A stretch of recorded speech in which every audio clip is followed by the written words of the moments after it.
All right, let's dive into one of the most incredible journeys in modern tech, how computers evolved. It's a fantastic story about giant machines shrinking and simple calculators getting smarter. And trust me, it's been a wild ride. I mean, really think about it for a second. The very first electronic computers weighed over 30 tons. That's heavier than a semi truck. And yet, the phone you're probably holding is literally millions of times more powerful. So, how on earth did that happen? Well, this change didn't just happen slowly, bit by bit. Nope. It happened in these massive, dramatic leaps forward. And each of these leaps is known as a generation. Today, we're going to walk through all 5 of them. So, our story kicks off back in the 1940s in what I like to call the Age of Giants. You see, the first big problem wasn't making computers fast or smart. It was way more basic. It was just trying to make them work at all without, filling an entire building or constantly breaking down.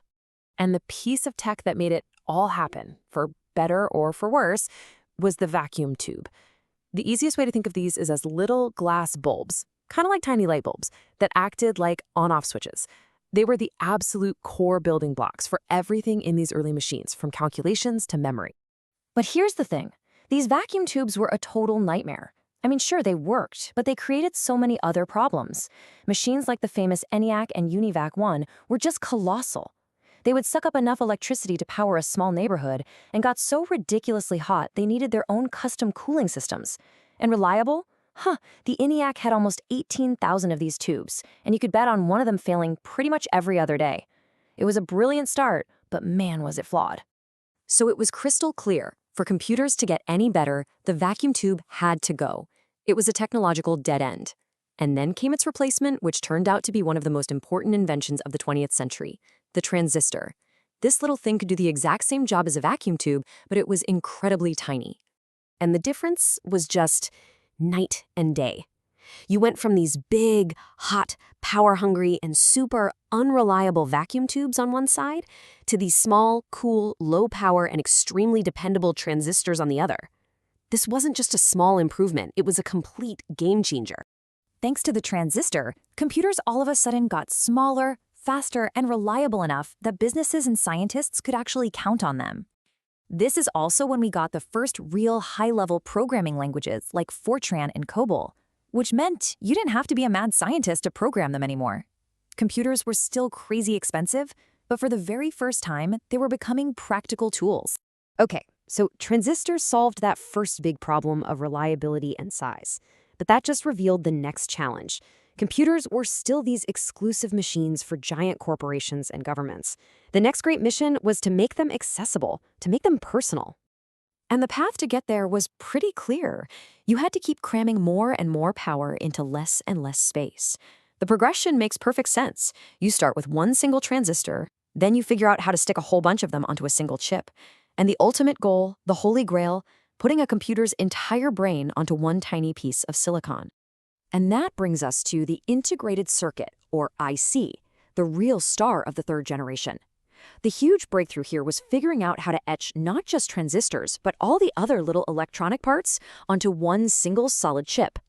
The impact was immediate and massive. Computers kept shrinking, getting faster, and becoming way cheaper. But just as important, this is the era that gave us the first real operating systems, the software that allowed a computer to run many different programs. This was basically the birth of modern software as we know it today. And if the IC was a big deal, the next step was the Grand Slam. This is the fourth generation, and its crowning achievement, the microprocessor. Engineers finally did it. They achieved that ultimate goal of putting the entire central processing unit, the computer's brain, onto a single chip.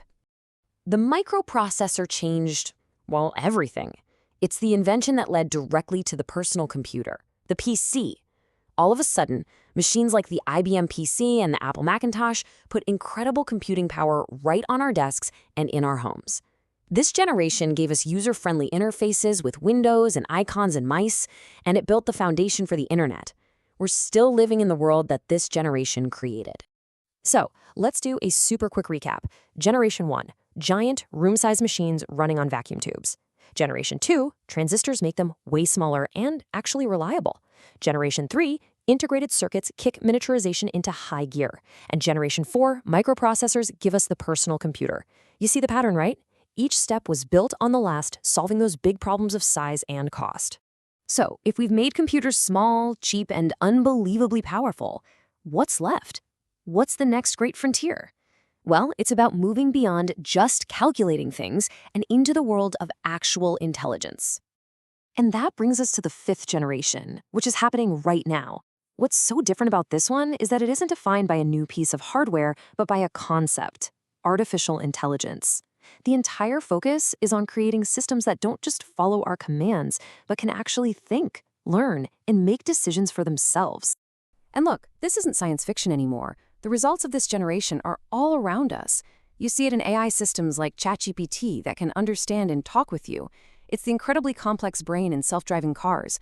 And it's pushing us toward mind-bending technologies like quantum computing. The goal here isn't just about calculating faster. It's about trying to create a form of human-like intelligence inside a machine. This brings us right to the edge of what we know, and it raises a huge question. What could possibly come next? When you look back at the whole journey, the pattern is just so clear. Each generation of computing stepped up to solve a major problem that the last one couldn't. First, we conquered the problem of size. Then, we conquered the problem of cost and accessibility. And right now, we are tackling the profound challenge of intelligence itself. So that leaves us with one final, fascinating question to think about. If the whole point of the fifth generation is to create intelligence, what fundamental problem is left for the sixth generation to solve? What comes after AI? Now that's something to ponder. Thanks for watching.